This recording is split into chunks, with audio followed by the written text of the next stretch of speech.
Ministry in a small town typically means that students can get isolated really quick. If something happens, you're kind of on your own for a while. My parents were not religious. My dad, he was a big drinker.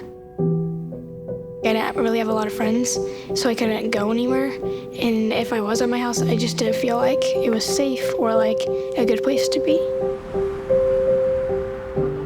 Growing up was stressful because my parents got divorced when I was about 3. We just weren't in a good place at all. My dad, he had a very severe drug addiction when I was little. And we didn't have a lot of people to support us. When I was in 6th grade, I went to youth group for the first time. I felt safe and comfortable, and I was like I want to invite my friends here. I wanted them to see that they could have another home that was stable and cared for them. When NJ first asked me to go to youth group, I was sure because I really had nothing to do. I was bored and I was I guess something to try out. To share with other people was kind of a little scary for me. So it was really helpful to have someplace to go and a person to talk to and share my feelings with. Over the course of less than a couple of months, the 3 of them were part of group. They were jumping in and speaking up, really just sharing the things that they're going through. And then the first Dare to Share Winter Retreat came. It was the last night and the last sermon that we had, and the speaker asked if we hadn't put our faith and trust in Christ to go find our leader. Me, MJ, and Allison stood up. There was just something that came over me with the trust. I understand that he's going to be here for me. One of my proudest moments has been able to watch them not only publicly be baptized, but to live that out.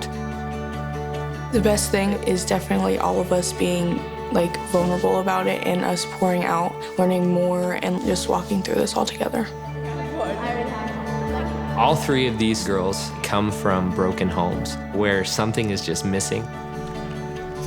For them to find that fulfillment in Christ is just amazing.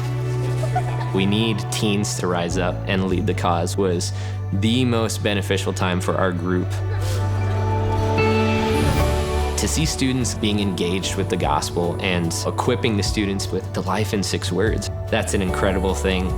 I wanted to share it with others because I knew how I felt and I wanted other people to feel what I felt and have this sense of relief that someone is there for you and there to stay.